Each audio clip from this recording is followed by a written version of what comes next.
Waalaikumsalam. Kami dari kelompok 5 yang 9 yang beranggotakan saya Don Abrahman, saya Khairul Adaisyah, saya Muhammad Niko Adriata. Dan di sini kita akan mewawancarai seorang dokter dan juga anggota DPRD dari Partai PKS, yaitu Dr. Zaril. Alhamdulillah, orang normal paham. Oke, jargonnya ya Pak. Yes, saya Dr. Zaril 810, pastikan kita sehat, orang normal paham. Oke, di sini kita akan mengangkat tema demokrasi dan kebebasan berpendapat. Langsung aja kita mulai ya. Yes. Oke. Sini kami punya satu pertanyaan untuk namanya seperti Satu aja ya? pertama. Oh, pertama satu. Pertamanya. Keduanya. Kedua satu juga ya? Ketiga satu juga. Bagaimana sih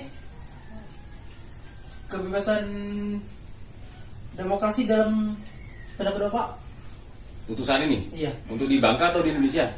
Di lingkungan Bapak. Di lingkungan Bapak dulu ya. Betul. Bapak kan anggota DPRD nih. Oh ya.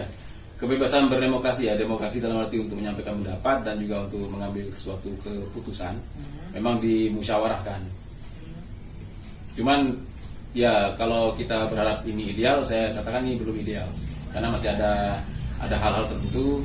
Kalau saya bicara sebagai wakil rakyat ya, tentu saja wakil rakyat itu mewakili rakyat, artinya posisi rakyat itu di atas wakil rakyat. Nah harusnya rakyat yang ngasih perintah kepada wakil rakyatnya, tapi kenyataannya masih banyak yang terjadi justru rakyat dikasih perintah oleh wakil rakyat. Nah, sehingga rakyat itu diatur oleh wakil rakyat, artinya rakyat mengatur wakil rakyatnya. Nah, demokrasi seperti ini yang belum nyata saat ini yang saya rasakan. Tapi untuk mengambil sebuah keputusan memang dilakukan secara musyawarah, walaupun musyawarahnya sebagai perwakilan saja, karena ketika dilakukan pembahasan tidak semua anggota dewan yang bisa hadir dengan alasan apapun mereka yang punya alasan, dan ketidakhadiran itu membuat ya tidak lengkap. Tapi harus diambil sebuah keputusan seperti itu. Pak, untuk menanggapi keputusan yang Panggil abang saja. Bang. Saya masih muda juga. Oke. Bang, gini Bang, kata Abang tadi kan semua kan kadang tidak hadir dengan alasan tertentu kan. Iya. Alasannya macam-macam lah, ada yang sakit atau tidak sempat hadir, atau ada alasan yang tanpa alasan juga ada. Yang maksudnya alasannya tidak disampaikan. Iya. Gini Bang, misalkan kita kan DPRD kan pasti sering rapat ya Bang. Nah, terus ada yang nggak datang tuh. Iya. Mereka nggak setuju dengan apa yang sudah diputuskan. Nah, gimana mereka melakukannya tuh? Ya. Udah. Apa? Udah gitu aja. Nah, jadi ketika sudah diambil keputusan, dia ada quorum misalnya. Quorum itu 50% ditambah 1, lebih dari 50% yang hadir, maka berarti sudah quorum. seperti saham ya, 50%. Ya, seperti itu ya, saham sebetulnya. Ketika sudah dimunculkan, sudah hadir 50 plus 1 tadi, maka sudah dijalankan rapatnya. Keputusan itu ketika diputuskan saat itu sebuah keputusan. Jadi yang tidak hadir dianggap setuju dengan keputusan itu. Berarti mutlak ya Bang? Mutlak ketika sudah diambil keputusan. Nah, tapi ketika terjadi perdebatan atau terjadi diskusi, bisa jadi saat itu belum diputuskan. Jadi ditunda dulu. Ada beberapa hal bisa ditunda dulu karena belum mencapai sebuah kesepakatan untuk menampilkan yang terbaik. Nah, ketika dilakukan lagi rapat berikutnya, yang hadir bisa beda lagi orangnya. Yang sudah hadir saat ini, yang akan datang belum hadir. Jadi bisa tukar tambah lah kira-kira. Seperti lah kira-kira kondisi. Menambahkan jawaban atau menambahkan pertanyaan? Pertanyaan sih. Iya, silakan. Pakai bahasa Belitung juga boleh. Janganlah, ntar kan video. Oh, di video ya? Mau diupload di YouTube Pak? Woi, upload YouTube. Kanal YouTube-nya apa namanya? Ini belum ada namanya, belum. Oh, bukan kanal YouTube pribadi bukan? Pribadi, cuman ini kan tugas. Jadi Oh, iya. dari Bapak diminta semuanya mengupload, ntar linknya dikirim ke Bapak yang menilai segi seberapa aktifnya kita sebagai mahasiswa untuk bertanya dan penasaran tentang demokrasi itu. Oh iya, luar biasa. Ini saya berhadapan dengan 3 host sekelas Mbak Najwa Shihab ini. Amin. Dan ya seperti gabungan Najwa Shihab dengan Deddy Corbuzier nih. Ada podcastnya nih. Ya, apa lagi? Ya, untuk pertanyaan kedua. Ya. Baiklah, pertanyaan kedua ini untuk Bang Zaril. Yep. dalam kehidupan sehari-hari Bapak, Bang Zahir, ada tidak contoh penerapan demokrasi tiap harinya? Tiap hari, kalau tiap hari kayaknya enggak tuh tiap hari. Tapi sewaktu-waktu perlu, terutama kehidupan keluarga misalnya. Nah, misalnya untuk memutuskan suatu ke anak, saya dan istri biasanya menanyakan hal apa yang dibutuhkan anak kami. Misalnya untuk melanjutkan sekolah, mereka mau kemana misalnya. Nah, ketika sudah ada keinginan dan misalnya ingin masuk ke fakultas tertentu, nah nanti disampaikan oleh anak ini alasannya, dan biasanya saya dan istri setuju dengan hal itu, kecuali tapi belum pernah sampai menolak, karena yang dituju juga fakultas yang insya Allah berperan baik untuk masa depan mereka.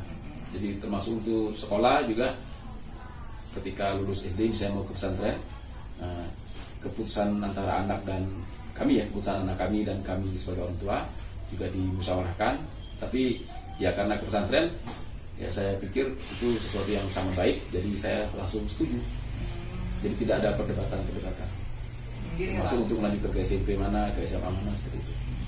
gini Pak, ibaratkan orang tua ini kan kita anggap DPR, dan anak itu kita anggap masyarakat. Rakyat. Rakyat. Wah, jadi rakyat harus nurut perintah wakil rakyat. Terbalik ya? Enggak, misalkan Gini, saya Wakil mau- rakyat nurut perintah rakyat ya? seandainya anak bapak kan, anak abang kan terjadi rakyat nih. Nah, seandainya rakyat itu mengendaki keinginan lain yang Iya. tidak disarankan oleh abang, gimana tuh Bang? Ya, kalau permisalan seperti itu maka perlu dimusyawarahkan. Dimusyawarahkan lagi ya Pak. Tapi tidak pernah. Tapi kalau terjadi mesti dimusyawarahkan. Keinginan anak seperti apa, orang tua seperti ini. Misal di suatu keluarga tuh ada anak yang ingin sekolah ke luar negeri misalnya. Perlu biaya besar, misalnya bukan keluarga kami. Nah, perlu biaya besar. Kemudian seorang orang tuanya merasa, oh ini tidak bisa nih karena kondisi keuangan tidak mungkin. Nah, dicari solusinya, apakah beasiswa atau anak tuh kuliah di dalam negeri saja sesuai dengan kondisi keuangan. Karena kalaupun dipaksakan kan tidak bisa berangkat, tidak ada uangnya. Nah, seperti itu. Sendiri. Ya, Tanggung jawab. kecuali nyari duit sendiri kan. Nah, seperti itu. Ada yang lain? Ada pertanyaan 3? Ada. Woi, pertanyaan 3 satu lagi ya. Hah? Pertanyaan yang ketiga satu juga ya. Satu. Iya. Tiap pertanyaan satu kan. Di sini. Nah, Bang, tadi kan tentang demokrasi nih. Kita sekarang beralih ke kebebasan berpendapat. Boleh nggak nih, Bang? Woi, tentu saja boleh. Pendapat tentang apa ini? Bebas ini. Bebas sih, Bang. Bebas. Seperti misalkan kayak kejadian partai Benteng Merah. Enggak canda, Bang. Wah, ada ya partai itu ya? Ada.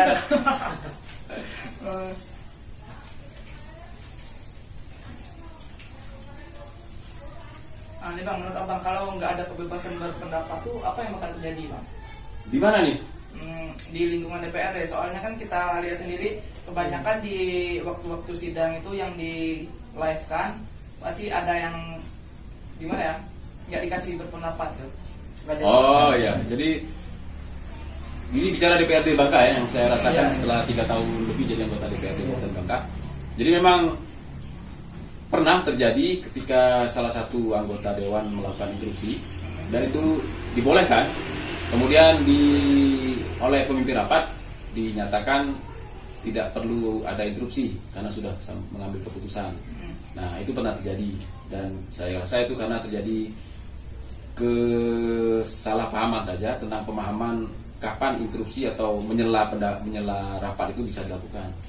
Jadi misal kita berempat nih, nah, kami berdua dengan saya dengan Bang Niko sepakat kalau Bang Donan ngomong boleh kami selah interupsi kan. Tapi menurut Bang Khairul dan Bang Donan tidak boleh. Nah, padahal itu dibolehkan. Jadi saat itu tidak bisa menyalurkan pendapat karena ditahan, disuruh berhenti ngomong seperti itu. Tapi biasanya ngomong bebas. Nah, pernah juga saya waktu itu ketika saya awal-awal jadi anggota dewan itu, ketika suatu rapat pembahasan tertentu, saya lihat anggota dewan lain memberikan pendapat sebebas-bebasnya, waktu tanpa ditentukan. Nah, begitu saya ngomong, saya malah dibatasi. Apakah karena terlalu vokal atau terlalu mendasar saya ngomong. sehingga saya tidak bisa melanjutkan. Jadi ketika menyampaikan pendapat itu, yang saya bayangkan itu pernyataan yang penting membahas tentang keuangan. Tapi ternyata ya saya dianggap sudah cukup bicara, saya disuruh untuk berhenti. Pernah juga saya melakukan interupsi, saat itu interupsi, kemudian di awal-awal dulu pembahasan tentang tata tertib anggota dewan, saya interupsi, kemudian saya ngomong, terus pimpinan rapat mengatakan ngomongnya diatur satu demi satu, karena kita bukan pasar. Dia ngomong seperti itu tanpa saya sebutkan nama orangnya. Jadi saya saat itu berhenti ngomong. Yang saya ungkapkan saat itu adalah ketika saya mendengar seseorang ngomong muter-muter. Kalau kita di mahasiswa kan biasa kalau orang muter-muter berarti udah cukup ngomongnya. Udah cukup ngomong, saya interupsi, ternyata dilarang. Seperti itu kejadiannya. Apa tuh? Ada pertanyaan yang hilang. Udah abaikan, nanti pertanyaan itu akan muncul lagi. Oh enggak, gini Pak, menurut saya kan penasaran ya tentang DPRD itu untuk masalah keuangan yang seperti Abang bahas tadi, transparan nggak sih? Itu dia. Jadi di DPRD itu ada istilah rapat terbuka, rapat tertutup. Rapat terbuka contohnya rapat paripurna pengesahan. Nah itu yang biasa saya siaran langsung. Pernah nonton siaran langsung waktu di DPRD? Belum Pak. Belum ya? Nah itu saya lakukan siaran langsung dan dibolehkan. Begitu siaran tentang pembahasan keuangan, dilarang disiarkan langsung. Tahu kenapa? Karena alasannya itu rapat tertutup. Artinya kan menurut saya itu. Nah ini dia. Oke, saya jadi wawancara sekarang.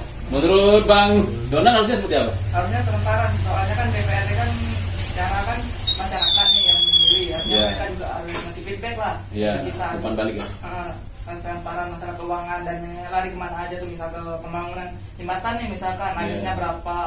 Kalau nggak transparan kan misalkan dia bilang 1 miliar nih, rupanya kita hitung-hitung nggak nyampe nih, kan gitu. Pertanyaan tuh ada kelebihan kan? Kelebihannya kemana? Jadi Bang Donan cocok jadi anggota dewan juga nih. Ketika dibahas tentang keuangan itu bersifat tertutup. Saya setuju dengan yang Bang Donan sampaikan, dan saya yakin seluruh rakyat Bangka setuju dengan pendapat Bang Donan dan juga yang akan saya sampaikan ini, bahwa rakyat mesti tahu kemana keuangan rakyat itu dikeluarkan atau digunakan. Nah, dan ketika itu dibahas, ya memang seharusnya dibahas tentang keuangan untuk rakyat kan. Tapi kebanyakan dibahas justru untuk keperluan dewannya sendiri. Nah, ini pernyataan saya mau sensor boleh, mau disebarkan juga boleh. Dan itulah yang terjadi. Dan itu sangat saya sayangkan. Sampai saat ini ketika rapat tentang keuangan, tentang duit, itu sifatnya tertutup dan yang diketahui oleh pihak Dewan, DPRD, dan pemerintah Kabupaten Bangka. Padahal uang itu uang dari hasil pajak yang didapatkan untuk rakyat, terus hasil dari pengolahan bumi dan pajak dan lain-lain lah, seperti itu.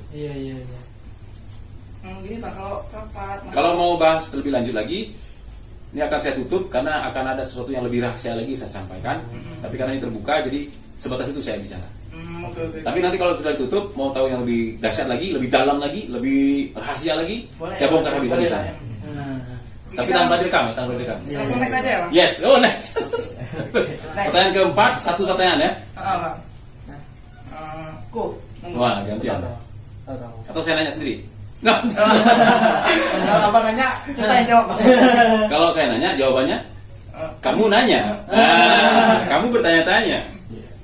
Jadi Dilan nih, jadi Dilan ya. Dilan gawe. Yuk, silakan tuh. Ini Bang. Yap. Ini kan anggap kami ini masyarakat, Abang ini DPR. Iya. Nah, kami ini kan sering misalnya memberikan pendapat kepada para DPR, tapi tidak didengarkan. Itu apa pendapat Abang? Seharusnya apa yang disampaikan rakyat mesti diutamakan oleh Dewan, DPRD. Kan? Nah, itu yang terjadi karena ini saya ngambil kesimpulan ya. Ngambil kesimpulan DPRD itu kan hasil pilihan rakyat. Nah, kemudian rakyat yang memilih kan berharap wakil rakyat itu mendukung keinginan rakyat kan. Iya, benar. Kalau ini saya bicara dengan Pak Marianto yang dari PKS ya. Kalau dari PKS jelas kami harus mendengar apa yang rakyat sampaikan, termasuk disampaikan dari pusat, dari DPR, dari pengurus PKS pusat, bahwa ketika jam 1 malam pun ada yang nutup pintu minta dibantu, kami harus buka pintu. Kecuali kalau saya tertidur sampai tidak terbangun ya. Nah, kalau terbangun harus bangun itu. Nah, seperti itu kalau di PKS. Kalau partai lain saya nggak tahu. Nah, kemudian kita bicara secara umum ya, secara Iya. umum. Memang ada anggota dewan yang betul-betul memperhatikan rakyat. Kalau saya dengan Pak Marianto memang dipantau oleh PKS. Kalau kami tidak memperhatikan rakyat, kami akan ditegur, bahkan di PAW digantikan oleh anggota lain. Seperti itu. Kalau kami tidak memperhatikan rakyat ya, Iya, iya. atau mengabaikan rakyat. Nah, kemudian kita sama-sama tahu nih, sama-sama dengar bahwa hasil pemilihan umum itu belum tentu dia jujur sebagaimana yang kita harapkan. Ada yang pakai sogok kan, ngasih amplop yang ada isinya, Iya, iya, bukan iya. amplop kosong. Nah, ketika sudah dibeli suara rakyat itu, maka ya wakil rakyat merasa wakil rakyat yang terpilih gara-gara nyogok itu, maka dia tidak akan memikirkan rakyatnya, karena dia harus memikirkan gimana uang itu bisa kembali. Benar-benar. Nah, itu yang terjadi. Jadi untuk yang akan datang 2024 ini saya berharap kita semua rakyat bangsa, rakyat Indonesia, kita semakin cerdas dan semakin beriman kepada Yang Maha Kuasa. Jadi hindari politik uang. Sebesar apapun tawaran itu, ketika sudah diberikan oleh wakil rakyat atau calon wakil rakyat tadi atau calon anggota dewan, maka mereka tidak akan memikirkan rakyat lagi. Nah, itu terjadi. Bang, ada sedikit jokes nih. Ya, sedikit banyak juga boleh. Pikiran-pikiran nakal. Ini belum lebih dari 10 menit nih. Iya, Bang. Ya. Pikiran nakalnya sih muncul ya. Gini, misalkan ada yang DPRD ngasih amplop nih kayak kata Iya. Bang. Terus dia kan tak nyoblos tuh otomatis Iya, kan. iya. Kalau nyoblos lah nomor sekian. Iya, iya. Nah, terus saya sebagai penerima amplop nih, saya terima amplopnya tapi nggak dicoblos. Gimana tuh, Bang? Oh, ini mau saya jawab secara demokrasi atau secara agama ini? Secara bebas aja, Bang. Secara bebas. Wah, ini berat nih. Ini pertanyaan berat nih. Soalnya kan ini jokes, Bang. Oh, jokes. Candaan aja sih. Dulu kan sempat beredar, terima uangnya, udah usah pilih orangnya kan, jangan pilih orangnya kan. Nah, ya itu keputusan di rakyat sih, keputusan di rakyat. Kalau mereka mengambil kesimpulan bahwa terima uang yang tanpa milih orang yang ngasih duit, itu keputusan di rakyat itu kan. Soalnya gini, Bang.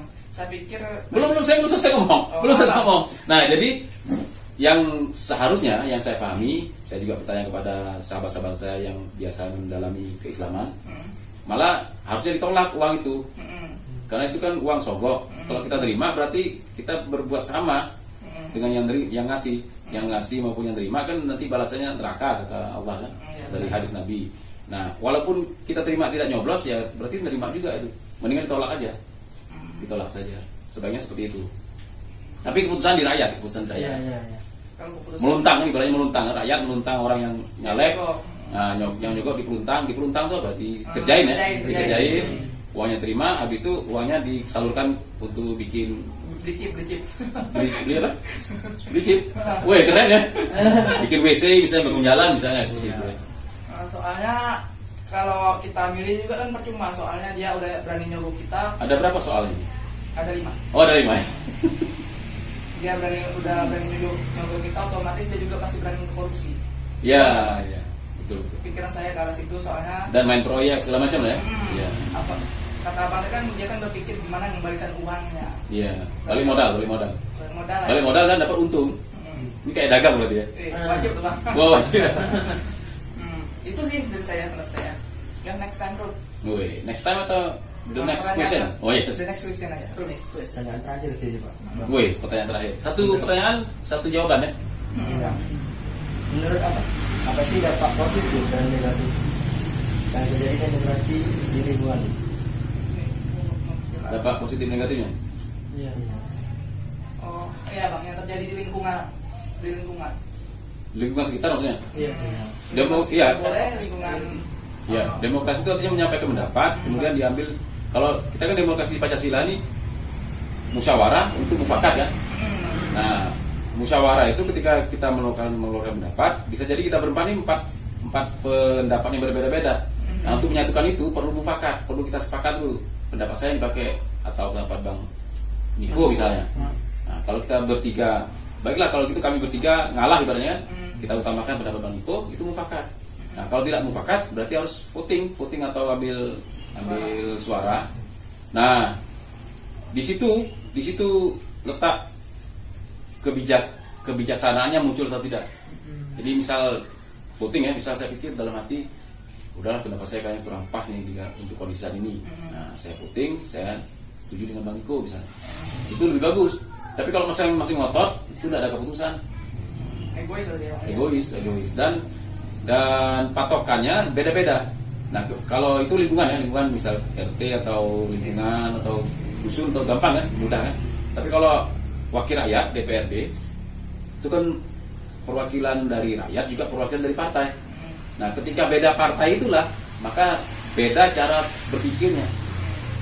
Misalnya saya dari partai PKS setuju untuk mengajak rakyat supaya membuat otaknya lebih cerdas ya.